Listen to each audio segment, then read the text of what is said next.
A 13-year-old stood in a millionaire CEO's office offering to save a $50 million deal. The CEO laughed and said he'd take the call himself. 3 hours later, that CEO was fired, and the janitor's son had saved everything. Ethan Martinez had learned that some disasters sound different when they're worth $50 million. The scream came from Richard Blackstone's corner office on the 42nd floor. Not pain, but rage mixed with panic. The sound of a man watching his empire crack in real time. Ethan was finishing homework in the janitorial break room 3 doors down, waiting for his mother Maria's shift to end, when he heard it. "You can't pull out now. We have a contract." Richard's voice carried through the glass walls that made everything look transparent, while hiding what mattered. Ethan had spent enough evenings here to know the difference between regular stress and the kind of desperation that meant catastrophe. He shouldn't have walked toward the office, should have stayed with his algebra homework. But Ethan had inherited his father's fatal curiosity, the need to understand problems even when they weren't his to solve. Through the glass, Ethan saw Richard Blackstone, 48, custom suit worth more than Maria made in 6 months, face red with fury, holding a phone like he wanted to crush it. Sarah Mitchell, his assistant, stood frozen with an expression that suggested watching an expensive car crash. "Mr. Tanaka, please. There's been a misunderstanding. Cultural differences." The response must have been devastating because Richard's face went from red to white. "Withdrawing the entire investment? $50 million because of a perceived insult? That's absurd."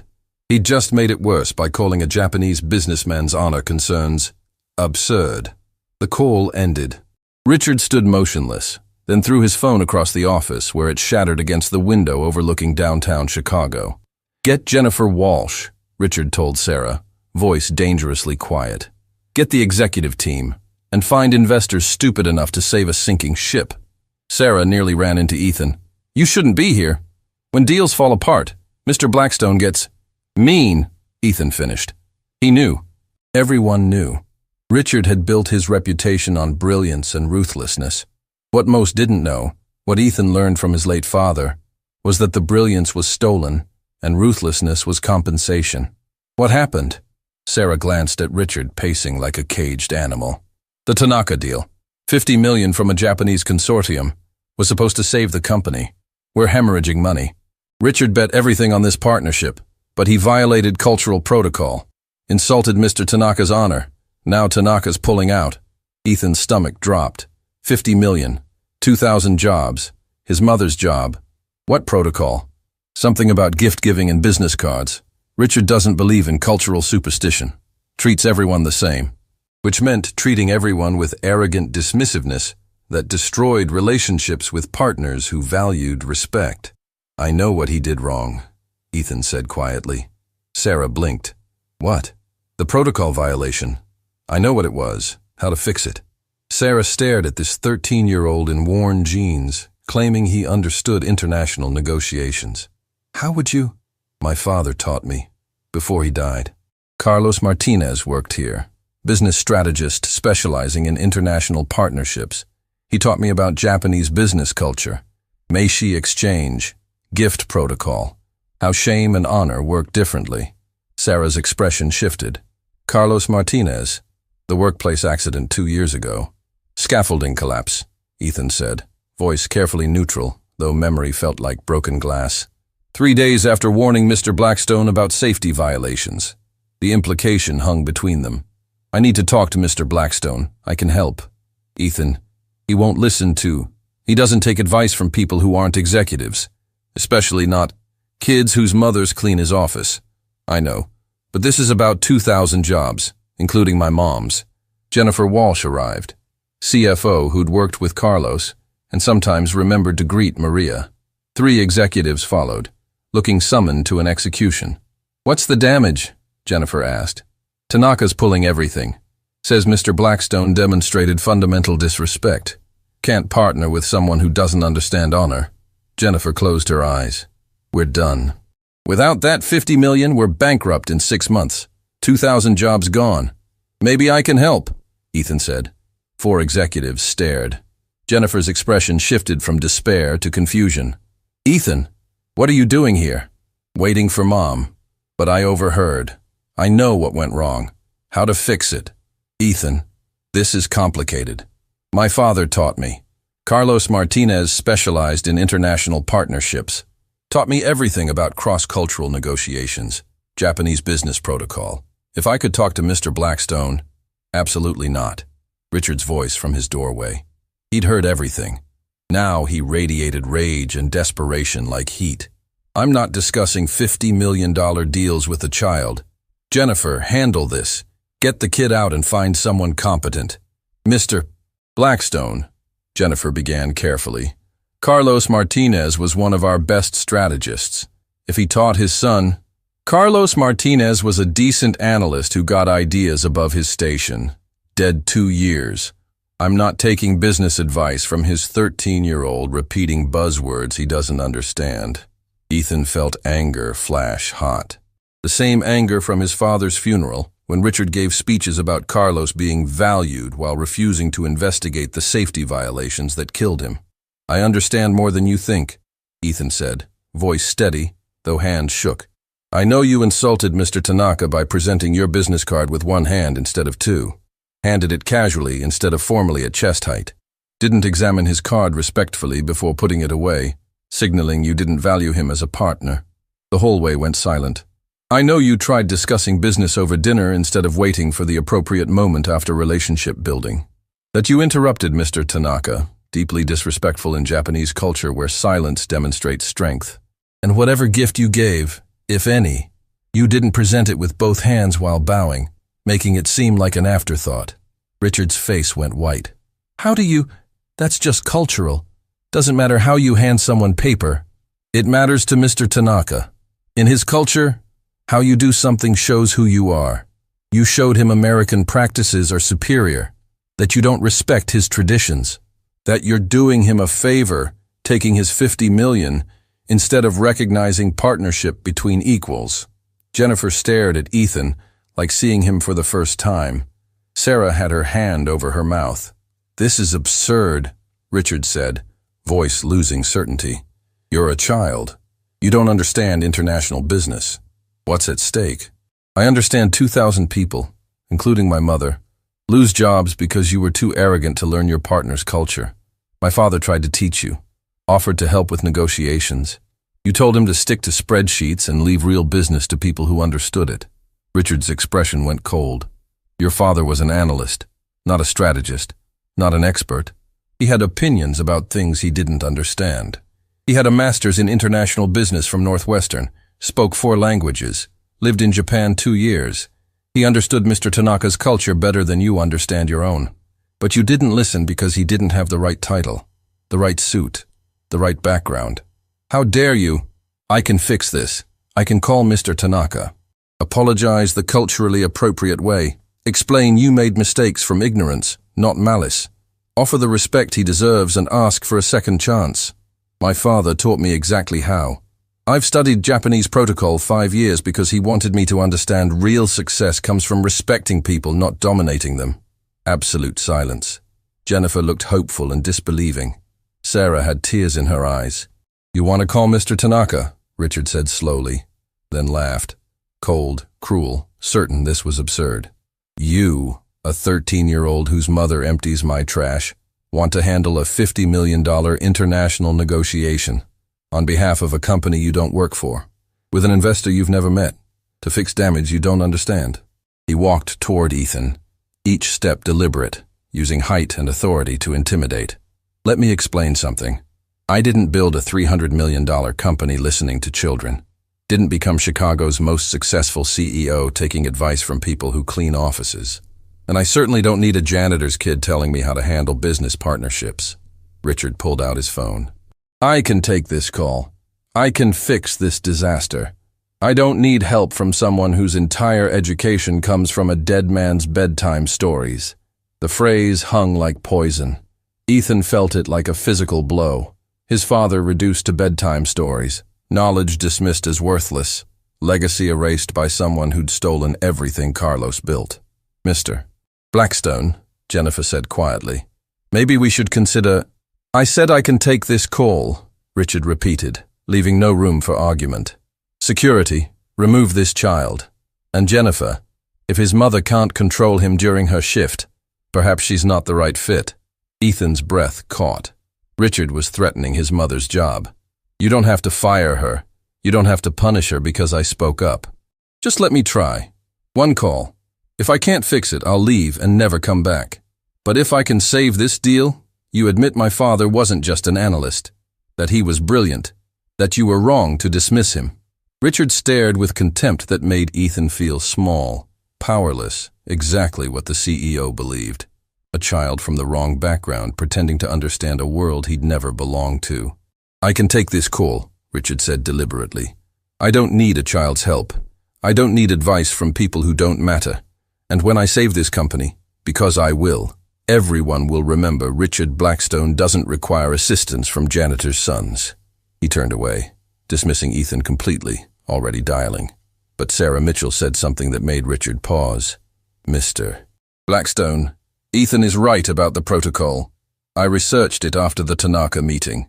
Everything he described, that's exactly what you did wrong. Richard's hand froze. What? One-handed presentation, casual handling, interrupting, gift protocol. Sarah showed her tablet with articles about Japanese etiquette. This is basic cultural respect. Ethan knew it without research. Which means his father really did teach him. Which means Carlos Martinez understood things you didn't. Jennifer finished quietly. Things that could have prevented this if you'd listened 2 years ago. Richard's face went through shock, denial, anger, finally fear. A 13-year-old janitor's son had demonstrated knowledge a millionaire CEO lacked. Fine, Richard said coldly. One call. 5 minutes to try whatever your dead father taught you. When you fail, because you will, I never want to see you here again. Clear? Ethan nodded, hands shaking.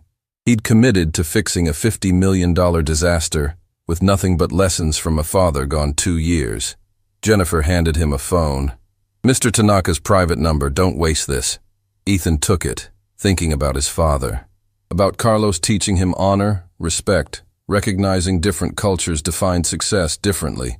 About bedtime stories that were actually a father preparing his son for a world that would constantly underestimate him. He dialed. The phone rang once, twice. Moshi Moshi, came Mr. Tanaka's voice. Ethan took a breath. Mr. Tanaka, this is Ethan Martinez calling on behalf of Blackstone Industries. I understand that my company showed you great disrespect today. I'm calling to offer my sincerest apology in the most formal manner. Perfect Japanese. Formal apology. Culturally appropriate tone. The silence on the other end stretched. Then, you speak Japanese. My father taught me. He believed understanding someone's culture was the first step to respecting them. Mr. Tanaka, I know Mr. Blackstone violated protocol. He presented his meishi improperly. He didn't show proper respect during gift exchange. He interrupted you, which demonstrated impatience rather than the thoughtful consideration your partnership deserved. Richard was staring at Ethan like he'd never seen him before. Sarah had tears streaming down her face. Jennifer had her hand over her mouth. I'm 13 years old, Ethan continued. I don't work for this company. My mother cleans the offices. But my father, Carlos Martinez, he taught me that business isn't just about money. It's about relationships, about honor, about recognizing that different cultures have different ways of showing respect, and all of them are valid. Your father sounds like a wise man, Mr. Tanaka said. He was, Ethan said, voice breaking slightly. He died 2 years ago. But before he did, he taught me that the biggest deals aren't saved by being the loudest voice in the room. They're saved by being the most respectful, by understanding that partnership means equality, not dominance. Another pause. Why are you making this call? Why not Mr. Blackstone? Ethan looked at Richard, who was frozen, watching his company's fate being decided by a child he'd dismissed as worthless. Because Mr. Blackstone doesn't understand what my father understood. That saving this deal isn't about proving he's right. It's about admitting he was wrong and asking for the chance to do better. And you believe he deserves that chance? Ethan thought about 2,000 jobs, about his mother, about all the families who would lose everything if this deal failed. I believe the 2,000 people who work here deserve that chance. And I believe you're a man of honor who understands that sometimes the people in charge make mistakes, but that doesn't mean everyone should suffer for it. The silence stretched so long Ethan thought the call had dropped. Then Mr. Tanaka said something that made Richard Blackstone's face go white. "I will consider reinstating the investment. On one condition, you, Ethan Martinez, will be present at all future negotiations. Because clearly, you understand something about respect and honor that your CEO does not. And if I'm investing $50 million, I want to partner with people who value what I value." Ethan's heart stopped. "Mr. Tanaka, I'm 13. I can't." "You can," Mr. Tanaka interrupted gently. "Your father taught you well. Honor his memory by using what he gave you. I will send new terms tomorrow. Make certain Mr. Blackstone understands that this partnership works only if he learns humility. Sayonara, Ethan-san." The call ended. Ethan stood in the hallway of Blackstone Industries, surrounded by executives who'd watched a 13-year-old janitor's son save $50 million using nothing but the lessons from a father the company had dismissed as unimportant. Richard Blackstone stood frozen, realizing that the child he'd called worthless had just accomplished what he couldn't. And Sarah Mitchell whispered what everyone was thinking. His father must have been extraordinary. Jennifer Walsh looked at Richard with an expression that suggested she was recalculating everything she thought she knew about who deserved credit for Blackstone Industries' past successes. Because if a 13-year-old could demonstrate this level of business expertise, what did that say about the father who'd taught him? And what did it say about the CEO who dismissed that father as just an analyst before he died under suspicious circumstances? Ethan handed the phone back to Jennifer, his hand still shaking, and said the only thing that mattered. "My father was right. About all of it. And somebody needs to figure out why he died 3 days after trying to tell Mr. Blackstone the truth." The news spread through Blackstone Industries like wildfire. A 13-year-old janitor's son had just saved a $50 million deal that the CEO couldn't fix. Ethan sat in the break room where his mother would find him in 20 minutes when her shift ended, trying to process what had just happened. His hands were still shaking from the phone call with Mr. Tanaka, from speaking Japanese to a man who controlled $50 million, from hearing Richard Blackstone's empire crack under the weight of a truth he could no longer deny. Jennifer Walsh found him first. "Ethan," she said, sitting across from him with an expression that mixed awe and something darker, suspicion, maybe, or recognition. "That was extraordinary. What you just did. How you spoke to Mr. Tanaka. The cultural knowledge. The negotiation skills." She paused. "That wasn't something you learned from books. My father taught me," Ethan said quietly. "Starting when I was 8. Every evening after dinner, he'd teach me about different business cultures.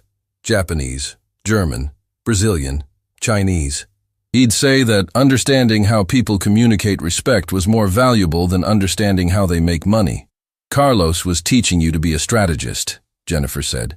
"Not just teaching you facts, teaching you how to think, how to read people, how to navigate complex negotiations." Her voice dropped. "Did he know that something might happen to him?" Ethan's throat tightened. 3 days before he died, he gave me a notebook. Said it contained everything he'd learned about international business. Told me to keep it safe, that someday I might need it to finish something he'd started. He met Jennifer's eyes. I didn't understand what he meant until tonight. Jennifer was quiet for a long moment. "The scaffolding collapse that killed your father. The investigation was closed quickly. Ruled as equipment failure. But Carlos had filed safety complaints about that construction wing for months.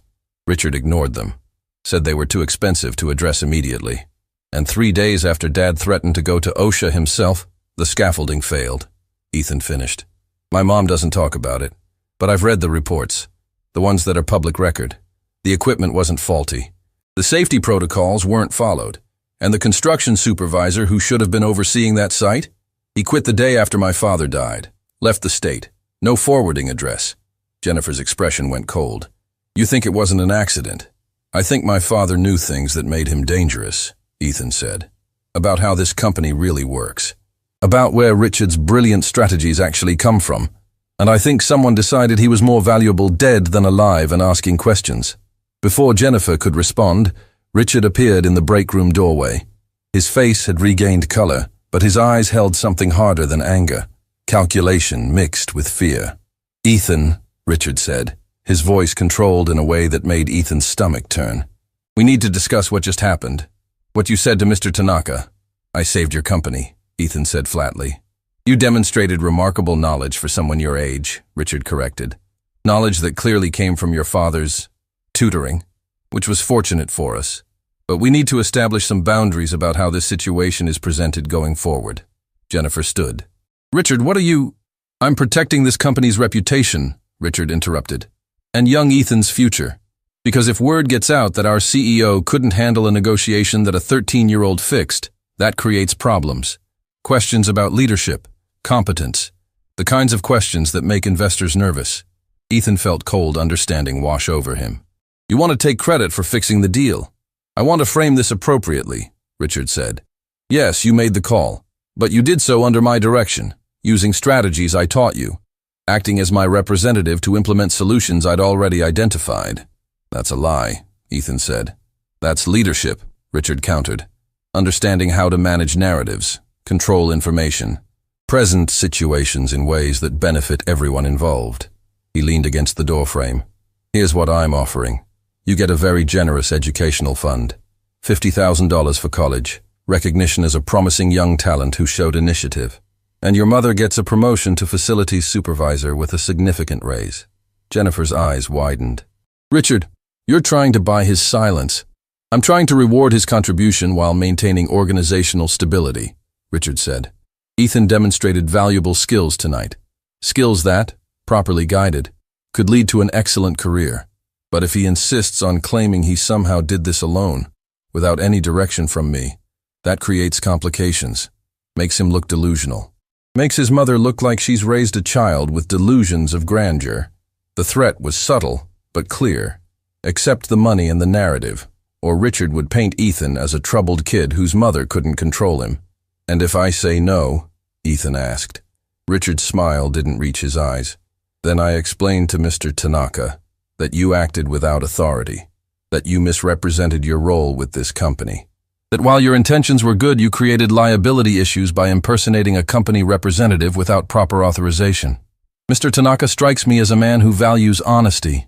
I wonder how he'd feel learning that the boy he found so impressive was actually violating corporate policy and potentially Japanese business law regarding fraudulent representation. Ethan felt his hands clench. Richard was threatening to destroy the one thing he'd just accomplished, the respect Mr. Tanaka had shown him. You can't, Ethan started. I can, Richard interrupted. Because I'm the CEO, and you're a 13-year-old kid who made one phone call.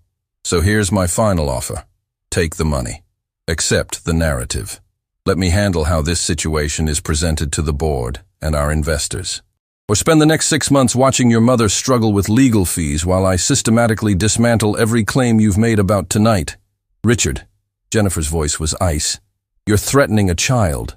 I'm protecting my company, Richard said, from liability, from misrepresentation, from the chaos that would ensue if people believed a janitor's son understands international business better than executives who've spent decades building this industry. The break room door opened. Maria Martinez stood there in her cleaning uniform, seeing her son confronting the CEO, seeing Jennifer Walsh looking furious, and immediately understanding that something had gone very wrong.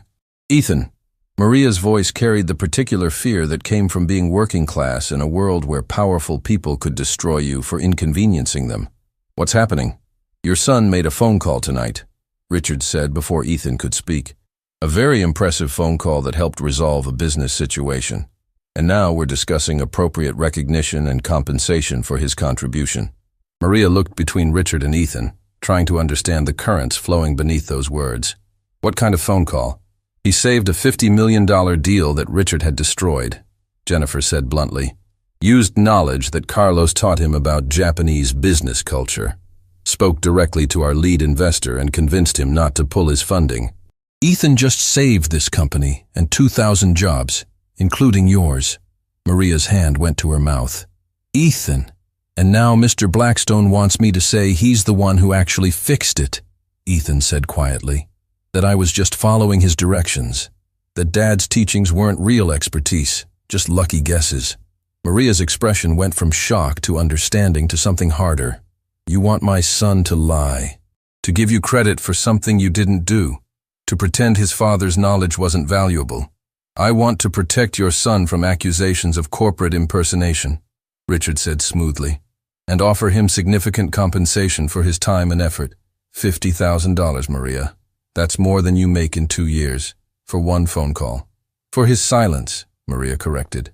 For agreeing that Carlos wasn't really the expert Ethan just proved he was. She stepped closer to Richard, still wearing her cleaning uniform, carrying the dignity that came from years of being underestimated. My husband spent 12 years at this company. He had ideas that saved millions of dollars, strategies that opened international markets.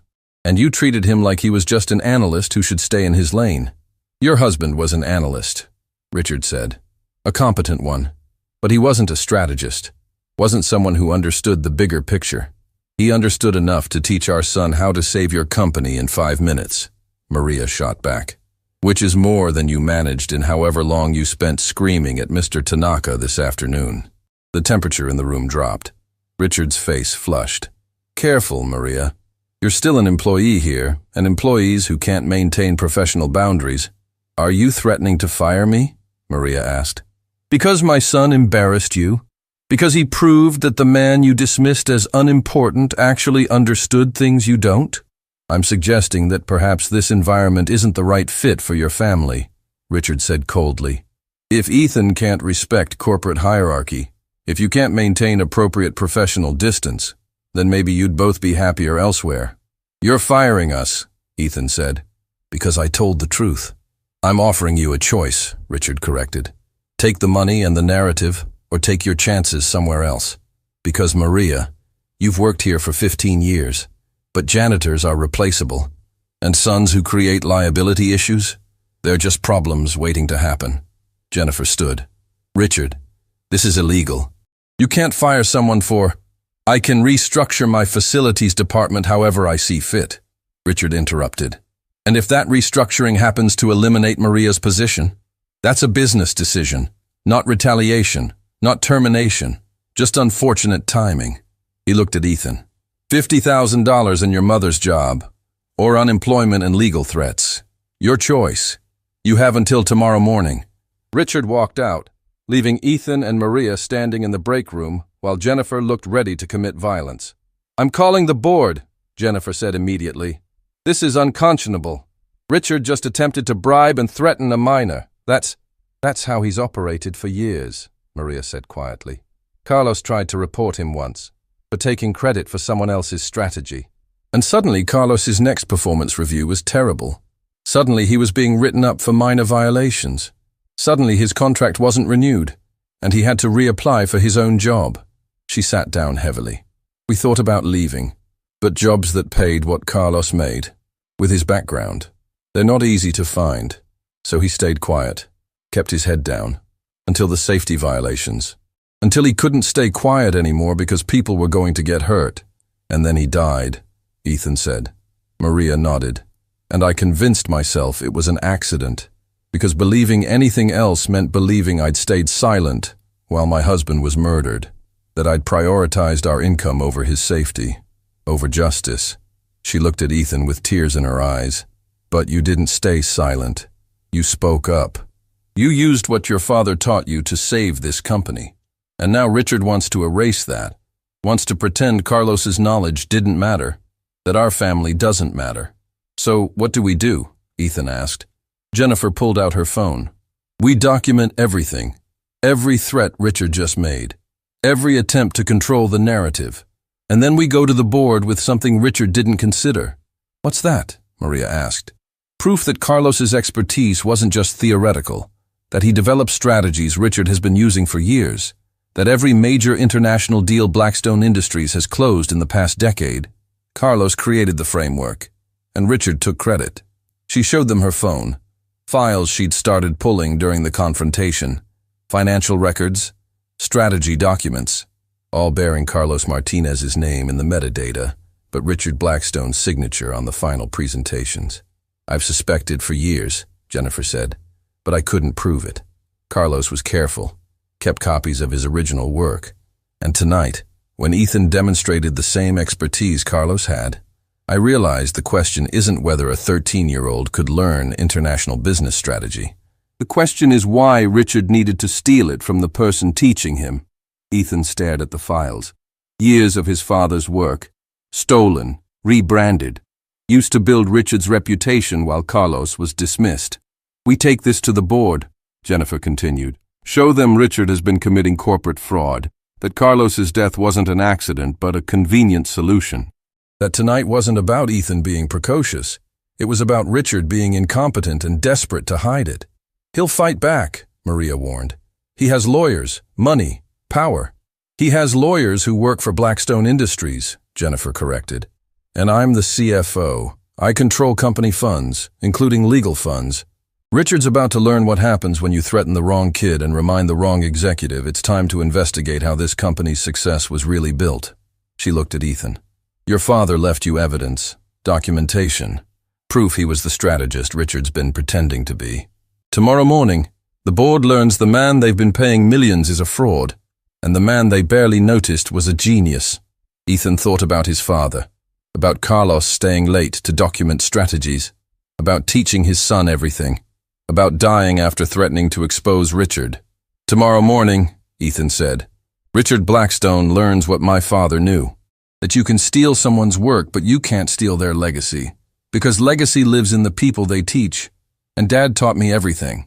Maria pulled her son close, and Ethan felt grief transforming into something sharper. Something that looked like justice for a man who deserved better than being erased by someone too insecure to acknowledge genius standing beside him. The emergency board meeting was called for 8 a.m. the next morning, and Richard Blackstone arrived confident he could control the narrative. He'd spent the night preparing his presentation, how he'd mentored a promising young talent, guided Ethan through a complex negotiation, demonstrated leadership by recognizing potential in unexpected places. The story was clean, inspirational even. The kind of thing that made CEOs look visionary rather than incompetent. What Richard didn't know was that Jennifer Walsh had spent that same night pulling every file Carlos Martinez had ever created, every strategy document that bore his name in the metadata, but Richard's signature on the final version. Every email where Carlos had proposed solutions that Richard later claimed as his own innovations. Ethan sat in the hallway outside the boardroom with his mother, both of them wearing their best clothes, which still looked shabby next to the suits walking past them. Maria held Ethan's hand like she had when he was smaller, when the world felt too big and uncertain. Are you scared? She asked quietly. Terrified, Ethan admitted. What if they don't believe us? What if Richard convinces them I'm just a kid who got lucky? Then we'll know we tried, Maria said. That we stood up for your father when no one else would. That matters, Ethan. Even if we lose. The boardroom doors opened. Dr. Robert Chen, the board chairman, gestured for them to enter. Ms. Martinez, Ethan, please come in. The boardroom was intimidating. Floor-to-ceiling windows overlooking Chicago, a massive table that could seat 20, and 12 board members who controlled billions of dollars in investments. Richard sat at one end looking calm and prepared. Jennifer sat at the other end with a laptop and 3 boxes of files. Let's begin, Dr. Chen said. Mr. Blackstone has requested this meeting to address last night's incident involving Ethan Martinez and the Tanaka investment. Richard, you have the floor. Richard stood, clicked to his first slide. Thank you. As you know, we faced a potential crisis yesterday when Mr. Tanaka threatened to withdraw his $50 million investment due to cultural misunderstandings during our negotiations. I want to commend young Ethan Martinez for his quick thinking and cultural knowledge in helping resolve this situation. He smiled at Ethan, a smile that didn't reach his eyes. Ethan's father, Carlos Martinez, was an analyst here for 12 years before his tragic death. He clearly instilled in his son an appreciation for international business practices. When I recognized Ethan's potential last night, I asked him to assist in repairing our relationship with Mr. Tanaka. Under my guidance and using strategies I'd developed, Ethan successfully executed a phone call that saved our partnership. Patricia Donovan, the VP of Operations who'd worked with Carlos, raised her hand. You asked Ethan to make the call? That's not what Sarah Mitchell reported. She said you dismissed him. Called his knowledge worthless. Richard's smile tightened. There may have been some initial miscommunication, but ultimately, I recognized the value of Ethan's contribution and authorized his involvement. That's a lie, Ethan said. The room went silent. 12 board members turned to stare at a 13-year-old who'd just called their CEO a liar to his face. "Excuse me?" Richard said, his voice dangerous. "You told me I didn't understand anything," Ethan said, standing up even though his legs felt weak. "You said my father's teachings were bedtime stories. You called my knowledge worthless and threatened to have me arrested for trespassing. You only let me make that call after Sarah Mitchell proved you were wrong about the cultural protocols." Dr. Chen looked at Richard. "Is this accurate?" "The boy is clearly confused," Richard began. "Under stress, memories become—" "I recorded it." Sarah Mitchell's voice came from the doorway. She walked in holding her phone. "Security cameras cover this executive corridor. I requested the footage for liability purposes. I have the entire confrontation. Every word Mr. Blackstone said, including the part where he called Carlos Martinez's expertise a decent analyst who got ideas above his station." She played the recording. Richard's voice filled the boardroom. "I can take this call. I don't need help from someone whose entire business education comes from a dead man's bedtime stories." The board members' expressions ranged from shock to disgust. Patricia Donovan looked ready to throw something. "Richard," Dr. Chen said slowly, "you told us this morning that you guided Ethan through this negotiation, that you recognized his potential and authorized his involvement. But this recording suggests you actively tried to prevent him from helping, that you only allowed it after being essentially forced by your own CFO. Context matters," Richard said, but his confidence was cracking. "I was under significant stress, facing the loss of a $50 million deal. I may have spoken hastily, but—" "You threatened to fire his mother," Jennifer Walsh interrupted, standing.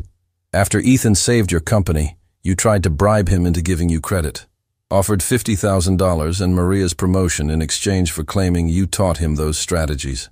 When he refused, you threatened to fire Maria and destroy Ethan's credibility with Mr. Tanaka." She opened her laptop, projected emails onto the screen. "I have documentation of 12 instances over the past decade where Richard has taken credit for strategies developed by other employees. But the most egregious case involves Carlos Martinez." Jennifer pulled up files showing Carlos's original strategy documents. Carlos specialized in international partnerships. He developed frameworks for negotiating with Japanese, German, Chinese, and Brazilian companies. Frameworks that Richard has been using and claiming as his own innovations for 8 years. She showed the metadata. Carlos's name as the author. Dates showing creation months before Richard's presentations to the board. Email chains where Carlos proposed strategies that Richard later presented without attribution. Every major international deal Blackstone Industries has closed in the past decade, Jennifer continued. Carlos Martinez created the negotiation framework. Richard just implemented it, often badly, as we saw yesterday with Mr. Tanaka. The room erupted. Board members demanding explanations. Richard trying to talk over them. Patricia Donovan standing up with fury written across her face. "That's intellectual property theft," Patricia said. "Corporate fraud. If Carlos developed these strategies, he should have been credited, compensated, promoted. Instead, Richard took his work and—" She stopped, looking at Ethan. "Carlos died 2 years ago. Workplace accident. Scaffolding collapse. 3 days after he threatened to report Richard to OSHA for ignoring safety violations," Jennifer said quietly. "The construction supervisor responsible for that site quit the next day. Left Illinois with no forwarding address. The investigation was closed within 2 weeks and ruled equipment failure, even though Carlos had documented that the equipment was fine. The protocols were being ignored. The implication hung in the air like poison." "You think Carlos's death wasn't an accident?" Dr. Chen asked, his voice barely above a whisper. "I think Carlos Martinez knew his work was being stolen," Jennifer said. "I think he threatened to expose Richard's fraud. I think he became a liability.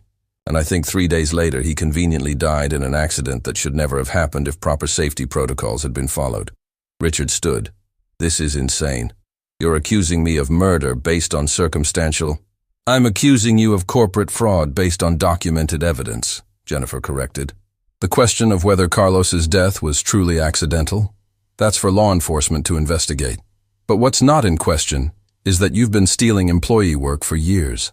That you've built your reputation on other people's expertise, and that when a 13-year-old demonstrated knowledge you've been claiming as your own, You tried to silence him rather than admit the truth. She looked at the board. Carlos Martinez was brilliant. He taught his son everything he knew about international business because he wanted Ethan to have opportunities Carlos never got. And last night, that son saved this company using his father's teachings. Teachings that Richard has been exploiting and taking credit for since before Carlos died. Dr. Chen turned to Ethan. You have your father's notebook? The one he gave you before he died? Ethan pulled it from his backpack. 2 years of carrying it everywhere. His father's handwriting filling every page. Strategies for different cultures. Negotiation tactics. Everything Carlos had learned in 12 years of being dismissed as just an analyst. Patricia took it, read several pages, then looked at Richard with an expression of absolute contempt. This is extraordinary work. Graduate-level strategic thinking. Carlos Martinez should have been our VP of International Relations. Should have been promoted years ago. Instead, you kept him in an analyst position while stealing his expertise? I didn't steal anything, Richard said. Carlos worked for this company. His work product belonged to him under his employment contract, Jennifer interrupted, projecting that document. Carlos negotiated specific terms. Any strategies he developed off hours on personal time remained his intellectual property. He could share them with the company voluntarily, but they weren't automatically owned by Blackstone Industries. She showed Carlos's time logs. Every major strategy Richard has used, Carlos developed them at home, on weekends, during his son's baseball games and family dinners. He'd bring them in as suggestions, and Richard would implement them, but only after removing Carlos's name and claiming the ideas originated from executive brainstorming sessions. The evidence was overwhelming. Document after document showing Carlos's brilliance and Richard's theft. The board members looked between Richard and Ethan, seeing the echo of a father's genius in a son who'd just proven that knowledge didn't die with the teacher.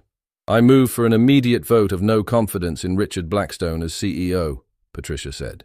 And I recommend we bring in external investigators to review both the corporate fraud allegations and Carlos Martinez's death. Seconded, said 3 other board members simultaneously. Dr. Chen looked at Richard. Do you have anything to say in your defense? Richard stared at Ethan with hatred so pure, it made the 13-year-old understand exactly why his father had been so careful with documentation. Why Carlos had given him that notebook. Why he'd taught Ethan everything despite knowing it might make him a target. The boy is lying, Richard said flatly. He's a child with delusions of grandeur, raised by a mother who couldn't accept that her husband was mediocre. Carlos Martinez was an adequate analyst, nothing more, and I won't be brought down by a janitor's conspiracy theories and a teenager's fantasies. Then you won't mind if we verify the metadata on these files, Dr. Chen said. Or if we bring in forensic accountants to review who actually developed the strategies you've been presenting. Or if we ask Mr. Tanaka directly who impressed him yesterday. You or Ethan? He pulled out his phone. In fact, let's do that now. Dr. Chen called Mr. Tanaka on speaker. When the Japanese investor answered, Dr. X. Chen explained the situation, that there were questions about who had actually conducted yesterday's negotiation. There is no question, Mr. Tanaka said, his voice carrying clearly through the boardroom. The boy, Ethan Martinez, demonstrated cultural knowledge and respect that Mr. Blackstone lacks entirely. When I agreed to reconsider my investment, it was because of Ethan, because he understood what his CEO does not. That business is built on relationships and honor, not dominance and profit. He paused. I was told Ethan's father taught him these things. If his father possessed such wisdom, then Blackstone Industries made a grave error in not elevating him to leadership. And if Mr. Blackstone claims credit for knowledge that clearly came from another source, then you have a crisis of integrity that no amount of investment can fix. The call ended. The board sat in silence. Motion to remove Richard Blackstone as CEO, Dr. Chen said. All in favor? 12 hands rose. Unanimous. Motion to offer Ethan Martinez a full business scholarship and consulting position to honor his father's contributions? 12 hands again. Richard stood, his face white with rage and shock. This is illegal. I'll sue. I'll destroy. You're done, Patricia said simply. Security will escort you out. Your personal belongings will be shipped. And if our investigation reveals any connection between your actions and Carlos Martinez's death, you'll be done for a lot longer than just your career. 2 security guards entered. Richard looked at Ethan one last time, and Ethan saw in his eyes the recognition that he'd been defeated not by board members or evidence, but by a 13-year-old carrying his father's legacy. "Your father was a fool," Richard said as security led him away. "He could have taken my offers, could have been promoted if he'd just stayed quiet, but he had to be righteous, had to threaten me. And look where it got him." The confession hung in the air, the admission that Carlos had threatened Richard, that Richard had seen him as a problem that needed solving. Dr. Chen was already dialing his phone. "Yes, this is Robert Chen from Blackstone Industries. I need to report new information about a workplace death that may need to be reinvestigated." And Ethan sat in the boardroom of the company that had killed his father, holding the notebook that had just saved his mother's future, and finally understood what Carlos had meant when he said legacy wasn't about what you accomplished. It was about what you taught others to fight for. The police investigation took 3 weeks, but the results came faster than anyone expected. The construction supervisor who'd fled Illinois 2 years ago was found in Nevada, working under a different name. When detectives showed him evidence linking him to Carlos Martinez's death, he broke within hours. Told them everything about the cash payment from Richard Blackstone, about the instructions to ignore safety protocols on the day Carlos would be working near the scaffolding, about the call he'd received the night before Carlos died, telling him to make sure the accident looked natural.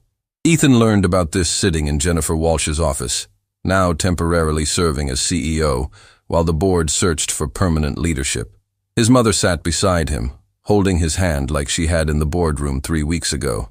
"Richard paid him $15,000, Jennifer said quietly, reading from the police report, "to ensure Carlos's accident happened exactly when and where it needed to. The supervisor kept records, text messages, bank transfers, everything prosecutors need for a murder conviction." Maria's grip on Ethan's hand tightened. He really did it. Richard really killed him, because Dad was going to expose the fraud, Ethan said. His voice sounded hollow even to himself, because telling the truth was more dangerous than staying quiet. Jennifer nodded. Carlos had scheduled a meeting with the board for the day after he died, was going to present evidence of Richard's theft, show them the same metadata files I found. Richard knew that once the board saw proof, his career was over, so he made sure Carlos never made it to that meeting. She pulled out another document. The medical examiner reopened Carlos's case, found evidence of blunt force trauma that wasn't consistent with falling scaffolding. Someone struck him before the collapse, knocked him unconscious, then staged the accident to cover it up. Ethan felt sick. His father hadn't just died, hadn't just fallen. Someone had murdered him deliberately, violently, then made it look accidental to avoid investigation. "Richard's been arrested," Jennifer continued. "Charged with first-degree murder, conspiracy to commit murder, corporate fraud, and about 15 other crimes. The prosecutor says with the supervisor's testimony and the physical evidence, conviction is certain.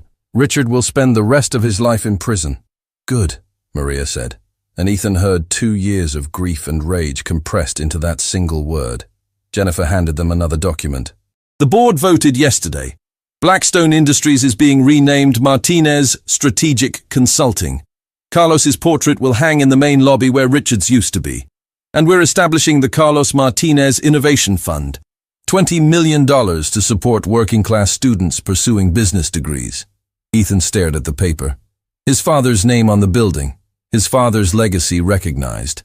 Everything Carlos had been denied in life, finally acknowledged in death. "There's more," Jennifer said gently. The board reviewed every strategy Carlos developed, calculated what he should have earned if he'd been properly compensated and credited. Between unpaid bonuses, denied promotions, and intellectual property theft, Richard owes the Martinez family approximately $8 million. The number didn't feel real. $8 million. More money than Ethan could imagine. Money that should have paid for his father's dreams, his mother's security, Ethan's education without scholarship aid. "We're also offering you a permanent position," Jennifer told Ethan. "Not as an employee, you're 13, but as a consultant and board advisor, the same role Carlos should have had. $25,000 annually until you graduate college, then a full executive position if you want it. Your father built the foundation of this company's international success. It's only right that his son helps guide its future. Ethan looked at his mother, saw tears streaming down her face, saw the weight of 2 years lifting as justice finally arrived. "Can I see where it happened?" Ethan asked quietly. "Where Dad died?" Jennifer hesitated. "Ethan, I'm not sure that's—" "I need to," Ethan interrupted. "I've spent 2 years imagining it, wondering if he was scared, if he knew what was happening. I need to actually see the place instead of the version in my head." Maria squeezed his hand. "Then we'll go together." The construction wing had been renovated since Carlos's death. New safety protocols installed. Regular inspections. Everything Carlos had tried to implement before Richard killed him for being inconvenient. Ethan stood where the scaffolding had collapsed, trying to picture his father's final moments. The supervisor's confession said Carlos had been reviewing safety reports when he was struck from behind, never saw it coming, was unconscious when the scaffolding fell. "He didn't suffer," Maria said quietly, reading Ethan's thoughts. "That's something. He didn't know he was dying. He knew Richard was stealing his work," Ethan said. "Knew he had to speak up even though it was dangerous. That must have been terrifying. Knowing someone powerful wanted you silenced, and having to be brave anyway." Maria pulled Ethan close. "He was brave because he wanted you to have a better future. Wanted you to grow up in a world where people couldn't steal your work and get away with it. Where speaking truth mattered more than protecting powerful people's egos." "And I'm supposed to what?" Ethan asked. "Be grateful he died for a principle? That he chose integrity over staying alive?" "No," Maria said firmly. "You're supposed to understand that your father made a choice. Could have stayed quiet, kept his job, let Richard steal everything. But then what would he have been teaching you? That survival matters more than truth? That letting powerful people abuse you is acceptable as long as you're comfortable?" She turned Ethan to face her. "Your father died because he refused to let Richard's fraud continue, because he believed exposing corruption was worth the risk. And because of that choice, because he documented everything and taught you everything, Richard Blackstone is going to prison. The people whose work he stole are being recognized. The company is being reformed. Carlos didn't die for nothing, Ethan. He died fighting for something that mattered." Ethan thought about the notebook still in his backpack, the strategies his father had developed during baseball games and family dinners, the knowledge Carlos had passed down, knowing someday it might be needed. "Mr. Tanaka called yesterday," Ethan said. "Asked if I'd attend the signing ceremony for his investment. Said he wanted to meet Carlos's son properly. Wanted to thank the family that taught him about honor and respect. Are you going?" Maria asked. "Jennifer says the signing is next week. $50 million officially invested. New international partnerships based on Dad's frameworks. Everything he wanted to build." Ethan paused. "I think he'd want me to be there, to see his work finally being used the right way." Maria smiled through tears. "He'd be so proud of you, not just for saving the company, for having the courage to stand up when adults wouldn't, for honoring his legacy by refusing to let it be erased." They stood together in the place where Carlos had died, and Ethan felt grief transforming into something else. Not happiness, his father was still gone, but purpose, understanding that Carlos's death hadn't been meaningless, that it had exposed corruption and created change, and taught Ethan that some things were worth fighting for, even when the cost was terrible. "I'm going to accept the board position," Ethan said. "Not for the money, for Dad. Because if he spent 12 years building strategies that changed this company, then I should spend my life making sure those strategies are used to help people, not exploit them." Maria hugged him tighter. That's exactly what he would have wanted. Not revenge, not bitterness. Just you using what he taught you to make the world a little better than he left it. As they walked out of the construction wing, now safe because of protocols Carlos had died demanding, Ethan understood what his father had meant in that final notebook entry. Legacy isn't what you accomplish. It's what you teach others to fight for. Carlos Martinez had fought for integrity in a corrupt system, and lost his life for it, but he'd taught his son to keep fighting, and that legacy would outlive any CEO's stolen reputation. The signing ceremony for Mr. E. Tanaka's $50 million investment took place in what was now called the Carlos Martinez Conference Room on the 42nd floor of Martinez Strategic Consulting. Ethan stood near the window where Richard Blackstone had once thrown his phone in rage, watching Chicago stretch out below him. The same view his father must have seen during 12 years of being dismissed as just an analyst. The same building where Carlos had created strategies worth millions while being paid a fraction of what he deserved. "You ready?" Jennifer Walsh asked, approaching with the ceremony program. "Mr. Tanaka specifically requested that you be part of the signing. Said it wouldn't feel right without the person who actually saved the partnership." Ethan looked at the program. His name listed as strategic consultant, right below Jennifer's title as CEO.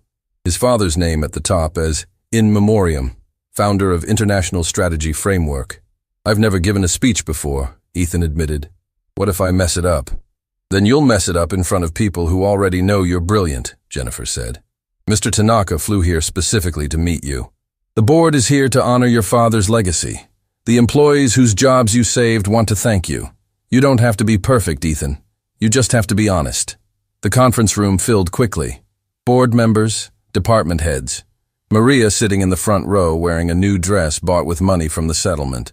Sarah Mitchell with a recording device because some moments needed to be preserved. And Mr. Tanaka, dignified in a perfectly tailored suit, holding a gift wrapped in traditional Japanese paper. Dr. Robert Chen opened the ceremony. "We gather today to formalize a partnership that began in crisis and was saved through courage, cultural respect, and the legacy of a man this company failed to recognize during his lifetime.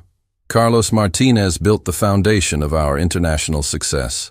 And his son, Ethan Martinez, reminded us that real expertise doesn't require a fancy title, just knowledge, integrity, and the courage to speak truth when others stay silent." He gestured to the portrait now hanging where Richards had been. Carlos Martinez in his analyst days, smiling at the camera, looking exactly like Ethan remembered him before the scaffolding accident that was really murder. "Before we sign the investment documents," Dr. Chen continued, "Mr. Tanaka has requested the opportunity to speak." The Japanese investor stood, bowed slightly to the room, then turned to face Ethan directly. "When I first negotiated with Blackstone Industries, I was treated with what Americans call efficiency. Quick handshakes, rapid business discussions, minimal ceremony. Mr. Blackstone believed this was respect for my time." Mr. Tanaka's expression was carefully neutral. "But in Japanese culture, rushing business suggests the relationship doesn't matter. That profit is more important than partnership. That honor is an inconvenience rather than a foundation. Mr. Blackstone didn't respect my time. He disrespected my culture." He pulled out his phone, played a recording. Ethan's voice speaking Japanese, apologizing with proper formality, explaining cultural protocols with the kind of detail that showed genuine understanding rather than superficial research. "This boy," Mr. Tanaka said, "demonstrated more respect in 5 minutes than Mr. Blackstone showed in 5 months of negotiations. Not because Ethan wanted my money, but because his father taught him that understanding someone's culture is the first step to respecting them as equals." He turned to Maria. "Mrs. Martinez, your husband was clearly an extraordinary man. To teach his son such wisdom while working a job that didn't appreciate his brilliance, that is true strength, true honor." Maria wiped tears from her eyes. "Carlos always said the most important thing he could give Ethan wasn't money or status. It was the knowledge to succeed in a world that would constantly underestimate him. I think he'd be proud that Ethan proved him right." Mr. Tanaka approached Ethan, presented the wrapped gift with both hands while bowing. "For you, in honor of your father's teachings and your courage to use them." Ethan accepted it with both hands, bowing in return, exactly as Carlos had taught him. Inside the wrapping was a book, The Art of Japanese Management, with an inscription, "For Ethan Martinez, who already understands what this book teaches. May you continue your father's legacy with the same honor he demonstrated. Hiroshi Tanaka." "Thank you," Ethan said in Japanese, then switched to English. "My father would have appreciated this more than I can express. He spent his whole career trying to teach people that business isn't just about profit. It's about relationships, about respect, about recognizing that different cultures have different ways of showing they value you, and all of them matter." Mr. Tanaka smiled. "Your father sounds like he would have been an excellent partner. I regret I never met him. But I'm honored to work with a company that now bears his name and upholds his principles." The signing took only minutes, Jennifer and Mr. Tanaka putting their signatures on documents that formalized $50 million of investment into Martinez Strategic Consulting. But the ceremony continued because Dr. Chen had one more announcement. The board has voted to establish several initiatives in Carlos Martinez's honor, he said. First, the Carlos Martinez Innovation Fund will provide scholarships to working-class students pursuing business degrees, $20 million to start, with company matching for all employee donations. Applause filled the room. Patricia Donovan stood. Second, we're implementing the Martinez Protocol for all international negotiations. Every employee involved in cross-cultural business will receive training in cultural respect, proper protocols, and the understanding that our partners' traditions are as valid as our own. More applause. Sarah Mitchell stood next. Third, we're creating the Martinez Integrity Award, given annually to any employee who demonstrates courage in speaking truth to power, who prioritizes ethics over convenience, who embodies the values Carlos Martinez died defending. The room erupted. Employees standing, clapping, many crying. And Ethan understood that his father's death had created something Richard Blackstone never could have built. A company culture based on respect rather than dominance, integrity rather than profit. Recognition that the janitor's brilliant husband mattered as much as any CEO. Ethan, Dr. Chen said, we'd like you to say a few words about your father, about what this moment means. Ethan stood, legs shaking, facing a room full of people who'd once watched Richard dismiss his family as worthless. He pulled out his father's notebook, worn from 2 years of carrying it everywhere, and opened to the final entry. My dad wrote this 3 days before he died, Ethan said, voice barely steady. He knew he was in danger, knew Richard might retaliate for threatening to expose the fraud. But he wrote it anyway, because he wanted me to understand something important. He read aloud, Ethan, if you're reading this, I'm gone, and I'm sorry. Sorry I won't see you graduate, get your first job, build the life you deserve. But I need you to know why I'm doing this, why I'm risking everything to expose Richard's theft. It's not about credit, not about money. It's about teaching you that some things matter more than safety, that integrity, honor, truth, these aren't luxuries you practice when convenient. They're foundations you defend even when it's dangerous. I could stay quiet, keep my job, let Richard steal everything I've built. But then, what am I teaching you? That powerful people can abuse you as long as you're comfortable? That speaking truth isn't worth the risk? No. I'm teaching you that legacy isn't what you accomplish. It's what you teach others to fight for. And I'm teaching you to fight for a world where people like us, from working-class backgrounds without fancy credentials, can succeed based on our merit, not our connections. I love you. Be brave, and finish what I started. The room was silent except for quiet crying. Maria had her hand over her mouth. Mr. Tanaka had tears in his eyes. Jennifer was openly weeping. My father died because he believed truth mattered more than his own safety, Ethan continued. He died because he refused to let Richard Blackstone keep stealing people's work and destroying anyone who questioned him. And for 2 years I thought that made Dad foolish, that he should have stayed quiet, that surviving was more important than some principle about integrity. He looked at his mother.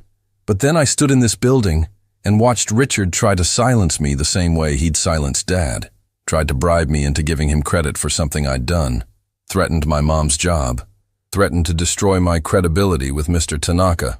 And I realized, if I stayed quiet, Dad would have died for nothing. Richard would keep abusing people. The fraud would continue. Nothing would change. Ethan held up the notebook. So I used what Dad taught me. I spoke up. I told the truth. I trusted that evidence and witnesses and people like Jennifer and Mr. Tanaka would care more about integrity than about protecting a powerful CEO. And Dad was right.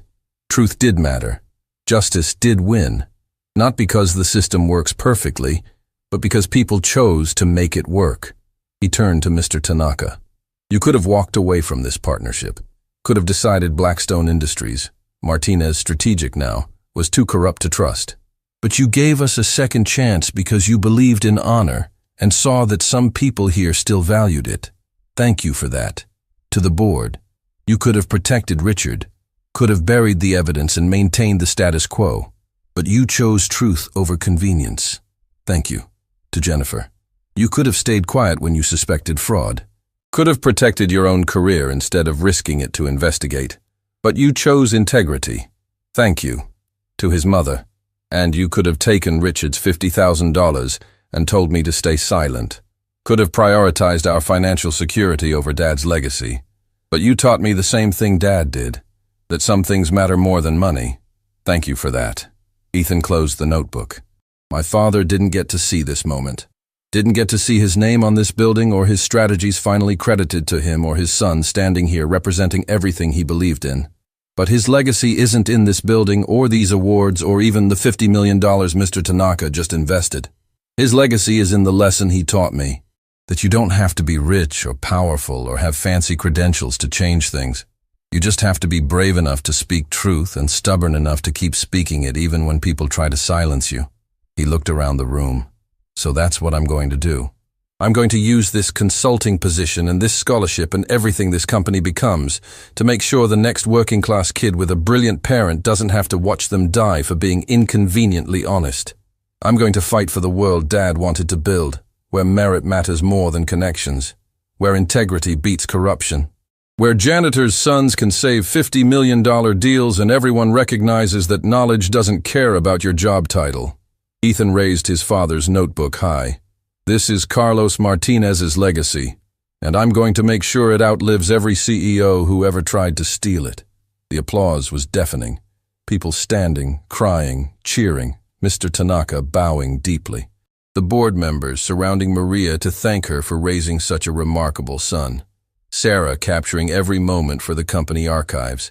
And Ethan stood in the conference room named for his father, holding the notebook that had changed everything, finally understanding what Carlos had meant. Legacy wasn't what you accomplished. It was what you taught others to fight for. And Carlos Martinez had taught his son to fight for a world where truth mattered more than power, where integrity beat corruption, and where a 13-year-old janitor's son could stand in a boardroom and remind everyone that real success isn't measured in stolen credit or threatened careers. It's measured in courage, in the willingness to speak truth, even when silence is safer. In the legacy you leave in the people brave enough to finish what you started.